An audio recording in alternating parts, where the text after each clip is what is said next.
ನಮಸ್ಕಾರ. ದಾವಣಗೆರೆ ವಿಶ್ವವಿದ್ಯಾಲಯದ ರಾಜ್ಯಶಾಸ್ತ್ರ ಅಂತಿಮ ವರ್ಷದ ರಾಜ್ಯಶಾಸ್ತ್ರ ವಿಷಯದಲ್ಲಿನ ಪತ್ರಿಕೆ ಇದರಲ್ಲಿ ಬರುವಂಥ ಸಾರ್ವಜನಿಕ ಆಡಳಿತದ ತತ್ವಗಳು ಇದರಲ್ಲಿನ ಎರಡನೇ ಅಧ್ಯಾಯವಾದಂಥ ಸಂಘಟನೆ ಆರ್ಗನೈಜೇಷನ್, ಇದರಲ್ಲಿ ಹೈರಾರ್ಕಿ ಅಥವಾ ಶ್ರೇಣಿ ಸೂತ್ರವನ್ನು ಕುರಿತು ಕೆಲವೊಂದು ಮಾಹಿತಿಗಳನ್ನು ಹಂಚ್ಕೊಳ್ಳೋಣ ಇವತ್ತು. ಸೊ ಶ್ರೇಣಿ ತತ್ವ ಅಂದರೆ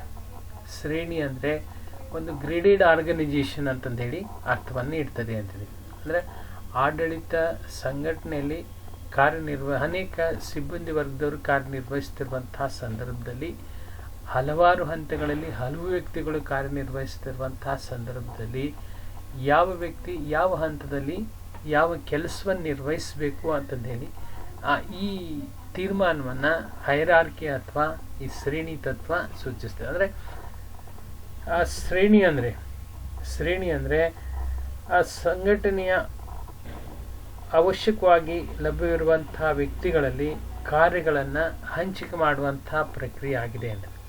ಸಂಘಟನೆಯಲ್ಲಿ ಪ್ರಮುಖವಾಗಿ ಲಭ್ಯವಾಗಿರುವಂತಹ ವ್ಯಕ್ತಿಗಳಲ್ಲಿ ಕಾರ್ಯಗಳ ಹಂಚಿಕೆಯನ್ನು ಸೂಚಿಸ್ತದೆ ಅಂತಿದೆ.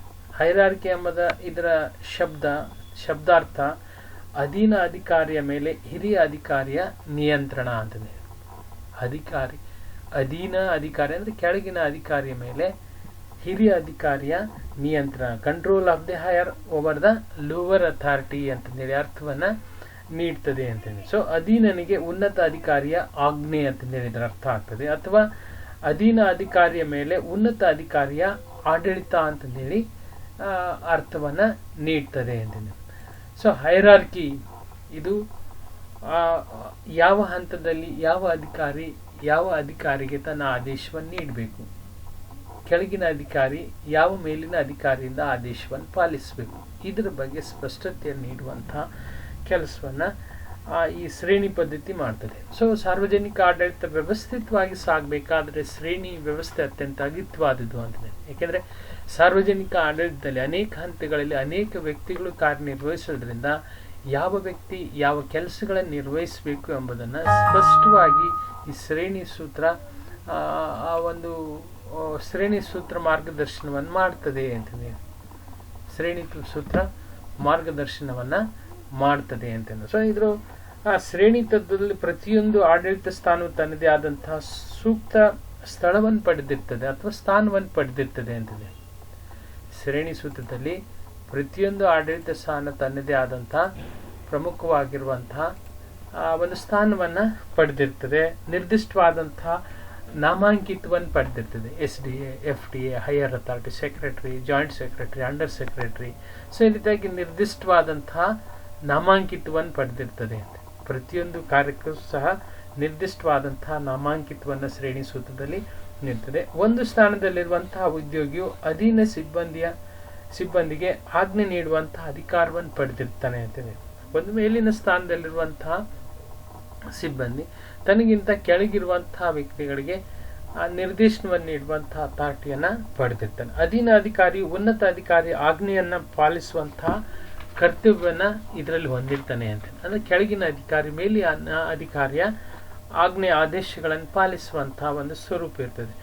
ತೀರ್ಮಾನ ತೆಗೆದುಕೊಳ್ಳುವಂತಹ ಅಧಿಕಾರವು ಶಾಸನದಿಂದ, ಸಂಘಟನೆಯ ಘನತೆಯಿಂದ, ಶಿಸ್ತಿನ ಅಧಿಕಾರದಿಂದ ಹಾಗೂ ಮುಖ್ಯವಾಗಿ ಆತನ ಶ್ರೇಷ್ಠ ತಿಳುವಳಿಕೆಯಿಂದ, ಜ್ಞಾನ ಮತ್ತು ಕಾರ್ಯಾಧ್ಯಕ್ಷದಿಂದ ಬಂದಿರ್ತದೆ ಅಂತಂದ್ರೆ. ಇಲ್ಲಿ ತೀರ್ಮಾನವನ್ನು ತೆಗೆದು ಡಿಸಿಷನ್ ಮೇಕಿಂಗ್ ಪ್ರೊಸೆಸರ್ ಅದು ಕೆಲವೊಂದು ಶಾಸನಬದ್ಧವಾದಂತಹ ಅಧಿಕಾರ ಬಂದಿರಬಹುದು ಕಾನೂನುಗಳ ಮುಖಾಂತರವಾಗಿ, ಅಥವಾ ಆ ಒಂದು ಆರ್ಗನೈಜೇಷನ್ನ ಘನತೆ ಸ್ಟೇಟಸ್ದ ಮುಖಾಂತರವಾಗಿ ಸಿಗ್ಬಹುದು, ಅಥವಾ ಅದರ ವ್ಯಕ್ತಿಯ ಒಂದು ಕಾರ್ಯಾಧ್ಯಕ್ಷತೆಯ ಆಧಾರದ ಮೇಲೆ ಅದು ಬರಬಹುದು.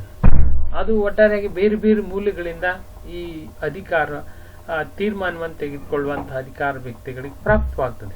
ನಂತರ ಆಡಳಿತದ ಮೇಲಿನ ಹಂತದಲ್ಲಿ ಶ್ರೇಣಿ ತತ್ವದ ತೀವ್ರತೆ ಅಧಿಕವಾಗಿರ್ತದೆ, ಅಂದರೆ ಹೆಚ್ಚಾಗಿರ್ತದೆ ಮೇಲಿನ ಹಂತ. ಕೆಳಗಿನ ಹಂತದಲ್ಲಿ ತೀವ್ರತೆ ಕಡಿಮೆ ಇದ್ದು ವಿಚಾರ ವಿನಿಮಯಕ್ಕೆ ಮಹತ್ವ ಕೊಡಲಾಗುತ್ತದೆ.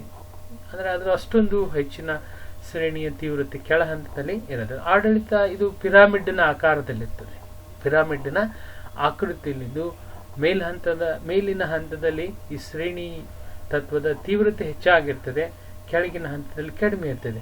ನಂತರ ಅಧಿಕಾರ ಮತ್ತು ಜವಾಬ್ದಾರಿಯ ವ್ಯಾಪ್ತಿಯು ಶ್ರೇಣಿ ತತ್ವಕ್ಕೆ ಅನುಗುಣವಾಗಿ ಸಂಘಟನೆಯಲ್ಲಿನ ಅಧಿಕಾರಿಗಳ ಸಂಬಂಧವನ್ನು ನಿರ್ಧರಿಸ್ತದೆ. ಯಾವ ಅಧಿಕಾರಿ ಸಂಬಂಧ ಹೇಗೆ ಅಂತಂದ್ರೆ ಸೊ ಇದಿಷ್ಟು ಶ್ರೇಣಿ ತತ್ವ ಅಂತಂದ್ರೆ ಸಾರ್ವಜನಿಕ ಆಡಳಿತ ಯಶಸ್ವಿಯಾಗಿ ಸಾಗಬೇಕಾದ್ರೆ ಅನೇಕ ಸಿಬ್ಬಂದಿಗಳಿಗೆ ಮಾರ್ಗದರ್ಶನ ನೀಡುವಂತಹ ಅವರ ಕಾರ್ಯಗಳಿಗೆ ಸೂಕ್ತವಾದಂತಹ ಮಾರ್ಗದರ್ಶನ ನೀಡುವಂತಹ ಕೆಲಸವನ್ನು ಶ್ರೇಣಿ ತತ್ವ.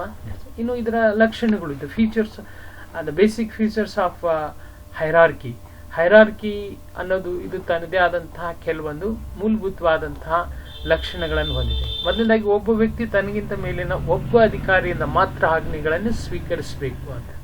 A person will have only one immediate superior from whom he will receive orders.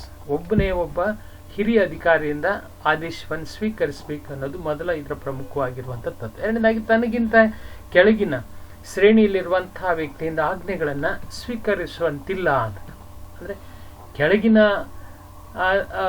ಅಧಿಕಾರಿಯಿಂದ ಆಜ್ಞೆಗಳನ್ನು ಸ್ವೀಕರಿಸುವಂತಿಲ್ಲ, ಏನಿದ್ರು ತನಗಿಂತ ಮೇಲಿರುವಂತಹ ಅಧಿಕಾರಿಯಿಂದ ಆಜ್ಞೆಗಳನ್ನು ಸ್ವೀಕರಿಸಬೇಕು.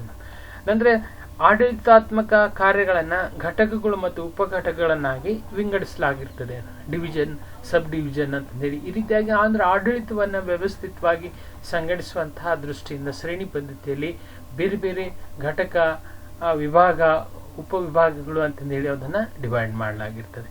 ನಂತರ ಮೇಲಿನ ಹಂತದ ಅಧಿಕಾರಿಗಳು ಕೆಳಗಿನ ಹಂತದ ಜನರೊಂದಿಗೆ ವ್ಯವಹರಿಸುವಾಗ ನಡುವಿನ ಯಾವುದೇ ಹಂತವನ್ನು ಕಡೆಗಣಿಸಬಾರದು ಅಂತಂದೇಳಿ.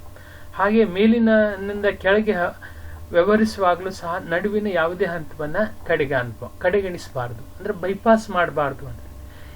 ಎಲ್ಲ ಹಂತಗಳನ್ನು ದಾಟಿ ಕೆಲಸಗಳನ್ನು ನಿರ್ವಹಿಸಬೇಕು, ಯಾವುದೇ ಹಂತಗಳನ್ನು ಕಡೆಗಣಿಸಬಾರ್ದು, ಬೈಪಾಸ್ ಮಾಡಬಾರ್ದು.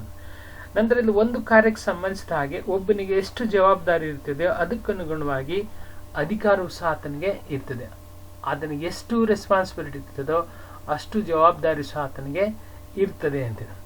ನಂತರ ಇಲ್ಲಿ ವರಿಷ್ಠ ಕನಿಷ್ಠರ ಸಂಬಂಧ ವ್ಯವಸ್ಥೆ ಇರ್ತದೆ. ಯಾರು ಮೇಲಿನ ಅಧಿಕಾರಿ, ಕೆಳಗಿನ ಅಧಿಕಾರಿ ಯಾರು, ಹಿರಿಯ ಕಿರಿಯ ಅಧಿಕಾರಿಗಳ ಸಂಬಂಧವನ್ನು ಇದರಲ್ಲಿ ಹೇಳಲಾಗಿರ್ತದೆ. ನಂತರ ಇಲ್ಲಿ ಸಂಪರ್ಕವು ಕೆಳಮುಖವಾಗಿಯೂ ಮತ್ತು ಮೇಲ್ಮುಖವಾಗಿಯೂ ಸಹ ಇರ್ತದೆ. ಕೆಳಮುಖ ಅಂದರೆ ಆಜ್ಞೆ, ಆದೇಶಗಳಿರ್ತವೆ. ಮೇಲ್ಮುಖ ಅಂದರೆ ಸಲಹೆಗಳ ರೂಪದಲ್ಲಿ ಮೇಲ್ಮುಖದಲ್ಲಿ ಮನವಿ, ಸಲಹೆಗಳ ಮೂಲಕವಾಗಿ ಮೇಲ್ಮುಖವಾದಂತಹ ಸಂಪರ್ಕ. ಒಟ್ಟಾರೆಯಾಗಿ ಮೇಲ್ಮುಖ ಮತ್ತು ಕೆಳಮುಖ ಎರಡೂ ರೀತಿಯಾದಂತಹ ಸಂಪರ್ಕವನ್ನು ಕಾಣ್ತೇವೆ. ನಂತರ ಅಧಿಕಾರವು ವಿವಿಧ ಹಂತಗಳಲ್ಲಿ ಹಂಚಲ್ಪಟ್ಟಿರ್ತದೆ ಅಂತ. ಒಬ್ಬನೇ ವ್ಯಕ್ತಿಯಲ್ಲಿರದೆ ಬೇರೆ ಬೇರೆ ಹಂತಗಳಲ್ಲಿ ಅಧಿಕಾರವನ್ನು ಹಂಚಿಕೆಯನ್ನು ಮಾಡಲಾಗ್ತದೆ. ಶ್ರೇಣಿ ವ್ಯವಸ್ಥೆಯಲ್ಲಿ ಅಧಿಕಾರದ ಹಂಚಿಕೆಯನ್ನ ಮಾಡಲಾಗಿರ್ತದೆ. ಸೊ ಇವಿಷ್ಟು ಪ್ರಮುಖವಾಗಿ ಶ್ರೇಣಿ ಪದ್ಧತಿಯ ಗುಣ ಅಥವಾ ಲಕ್ಷಣಗಳು ಅಂತಂದು ಹೇಳ್ತಿರ್ತೀವಿ, ಫೀಚರ್ಸ್, ಲಕ್ಷಣಗಳು ಅಂತಂದು ಹೇಳ್ತೀವಿ. ಇನ್ನು ಶ್ರೇಣಿ ಪದ್ಧತಿ ತನ್ನದೇ ಆದಂತಹ ಕೆಲವೊಂದು ದೋಷಗಳನ್ನು, ಅಡ್ವಾಂಟೇಜಸ್ ಹಾಗೆ ತನ್ನದೇ ಆದಂತಹ ಕೆಲವೊಂದು ಈ ಶ್ರೇಣಿ ಪದ್ಧತಿಯ ಗುಣ ಮತ್ತು ದೋಷಗಳನ್ನು ಹೊಂದಿರ್ತದೆ. ಒಟ್ಟಾರೆಯಾಗಿ ಶ್ರೇಣಿ ಪದ್ಧತಿಯ ಕೆಲವೊಂದು ದೋಷಗಳೆಂದರೆ ಶ್ರೇಣಿ ಪದ್ಧತಿಯು ಸಂಘಟನೆಗೆ ಔಪಚಾರಿಕ ಸ್ವರೂಪವನ್ನು ನೀಡ್ತದೆ. ಅಂದರೆ ಫಾರ್ಮಲ್ ಸ್ಟ್ರಕ್ಚರ್ ಅನ್ನು ನೀಡ್ತದೆ. ಅಂದರೆ ಸ್ಟ್ರಿಕ್ಟ್ ಆಗಿ ಅಧಿಕಾರದ ವಿಭಜನೆ, ಜವಾಬ್ದಾರಿ, ಆಜ್ಞೆ ನೀಡುವುದು, ಆದೇಶವನ್ನು ಪಾಲಿಸುವುದು, ಈ ರೀತಿಯಾಗಿ ಔಪಚಾರಿಕವಾದಂತಹ ಒಂದು ಸ್ವರೂಪವನ್ನು ನೀಡ್ತದೆ. ಫಾರ್ಮಲ್ ಸ್ಟ್ರಕ್ಚರ್ ಅನ್ನ ಸಂಘಟನೆಗೆ ನೀಡುವಂತಹ ಇರೋದ್ರಿಂದ ಅಂದರೆ ಪ್ರತಿಯೊಂದು ಹಂತದಲ್ಲಿರುವಂತಹ ಅಧಿಕಾರಿ ತನ್ನದೇ ಆದಂತಹ ಅಧಿಕಾರದ ಚಲಾವಣೆಯಲ್ಲಿ ಆಸಕ್ತನಾಗಿರುವಂತಹ ಪ್ರಕ್ರಿಯೆಯನ್ನು ಶ್ರೇಣಿ ಸೂಚಿಸ್ತದೆ, ಶ್ರೇಣಿ ವ್ಯವಸ್ಥೆ ಸೂಚಿಸ್ತದೆ. ಇದು ಇದರ ಒಂದು ಡಿಮೆರಿಟ್. ಎರಡನೇದಾಗಿ ಅನೌಪಚಾರಿಕ ಸಂಬಂಧಗಳನ್ನು ಕಡೆಗಣಿಸಲಾಗ್ತದೆ. ದಕ್ಷತೆ ಕುಂದುತ್ತದೆ ಸರ್ಕಾರಿ ನೌಕರನಲ್ಲಿ ಅಂತ. ಅಂದರೆ ಅನೌಪಚಾರಿಕ ಸಂಬಂಧಗಳನ್ನು ರಿಲೇಷನ್ ಈ ಫಾರ್ಮಲ್ ಆಗಿರುವಂತಹ ವಿಧಾನಗಳ ಮುಖಾಂತರವಾಗಿ ಕಾರ್ಯನಿರ್ವಹಿಸೋದ್ರಿಂದ ಇನ್ಫಾರ್ಮಲ್ ಅನೌಪಚಾರಿಕವಾದಂತಹ ಸಂಬಂಧಗಳು ಅಂದರೆ ಪರಸ್ಪರ ಉದ್ಯೋಗಿಗಳ ನಡುವೆ ಮಾನವೀಯ ಸಂಬಂಧಗಳು ಹೆಚ್ಚು ಬೆಸೆಯಲಿಕ್ಕೆ ಇದು ಅವಕಾಶವನ್ನು ಮಾಡಿಕೊಡೋದಿಲ್ಲ. ಇದು ಮತ್ತೊಂದು ದೋಷ. ಇಲ್ಲಿ ಯಾಂತ್ರಿಕ ಸಿದ್ಧಾಂತದ ಪ್ರಭಾವ ಹೆಚ್ಚಾಗಿ ಕಂಡು ಬರ್ತದೆ ಸಂಘಟನೆಯಲ್ಲಿ ಅಂತ.